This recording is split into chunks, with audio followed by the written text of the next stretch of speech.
Raka memejamkan mata beberapa detik, mencoba menenangkan napas. Dimas masih memegang lengannya. Jari jemarinya dingin dan gemetar. Arif berdiri sedikit di belakang, memegang headlamp dengan tangan bergetar. Cahayanya tidak lagi stabil. Suara langkah kaki di sekitar mereka tidak bergerak mendekat, tapi juga tidak menjauh. Seperti sedang menunggu. Raka akhirnya membuka mata dan berbisik pelan.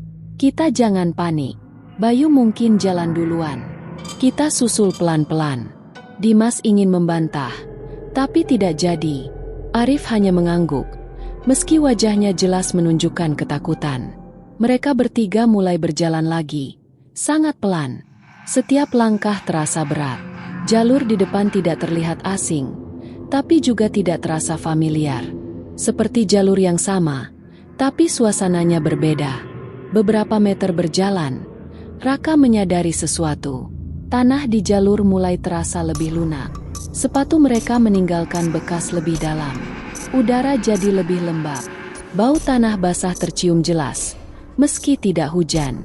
Headlamp menyinari dedaunan yang tampak lebih gelap, seperti menyerap cahaya. Dimas berbisik, "Rak, lu ngerasa nggak? Jalurnya kayak beda." Raka mengangguk pelan. "Iya, tapi kita tetap di jalur. Jangan nyebar." Mereka terus berjalan.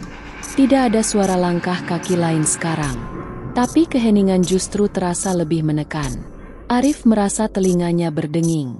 Ia mencoba menelan ludah, tapi tenggorokannya kering. Sesekali, ia merasa seperti ada yang memperhatikan dari balik semak.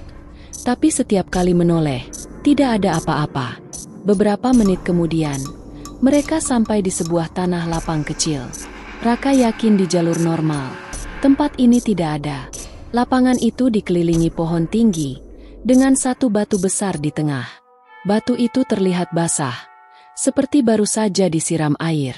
Di atas batu itu, ada bekas-bekas hitam, seperti bekas arang.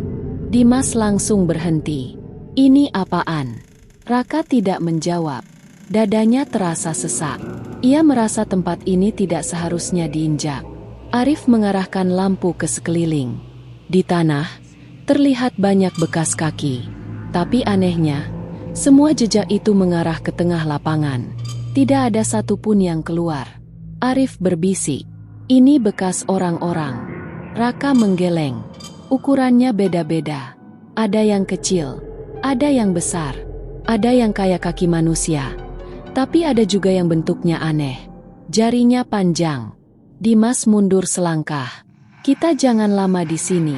Saat mereka hendak berbalik, terdengar suara napas di belakang mereka. Bukan napas manusia yang terengah. Napas itu dalam dan berat, seperti dari dada yang besar. Raka langsung mematikan headlampnya. Dimas dan Arif refleks ikut mematikan lampu. Dalam gelap total, suara itu terdengar jelas. Nafas itu berada sangat dekat. Terlalu dekat. Tidak ada yang berani bergerak. Tidak ada yang berani bicara. Detik terasa panjang. Napas itu berputar mengelilingi mereka.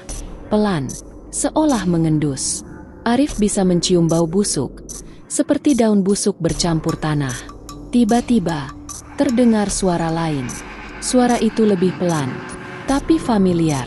"Raka, itu suara Bayu." Dimas refleks ingin menjawab, tapi Raka langsung menutup mulutnya. Suara Bayu terdengar lagi. Kali ini lebih jelas. "Raka, sini. Jalurnya lewat sini."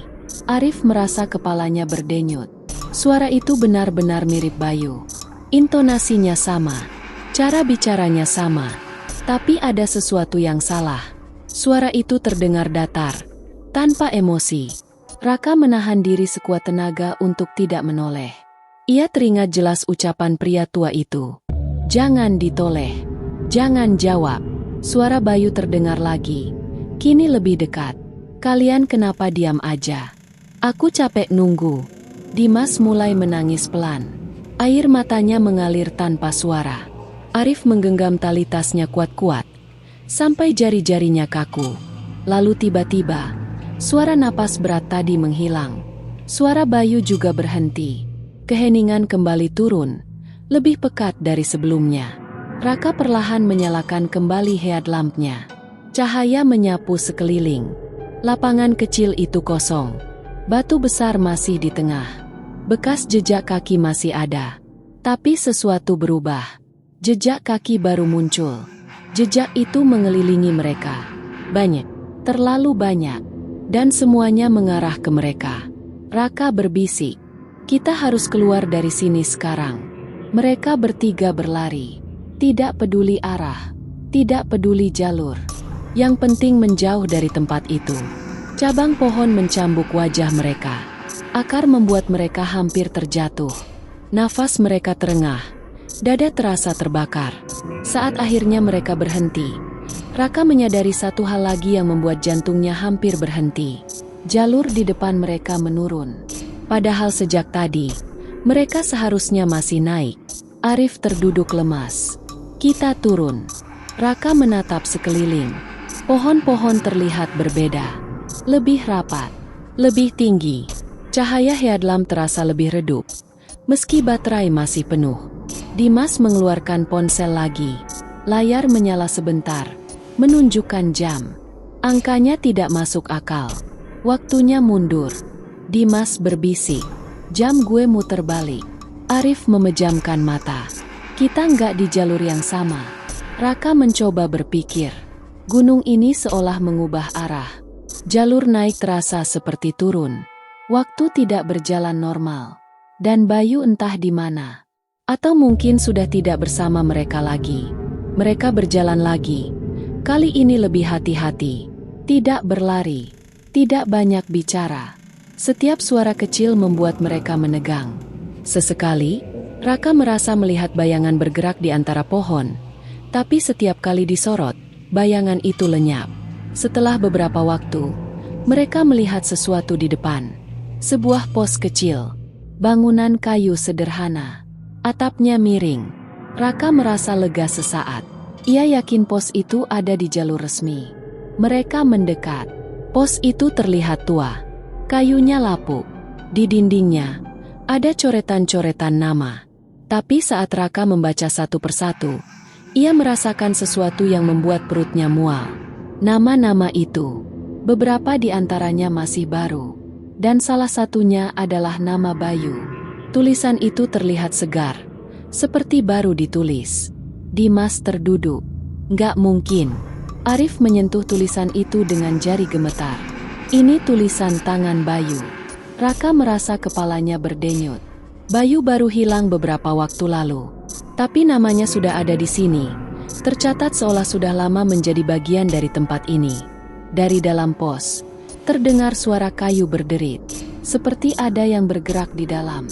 Raka mengangkat lampu perlahan, menyorot pintu pos yang terbuka sedikit. Dari celah pintu, terlihat kaki seseorang berdiri di dalam.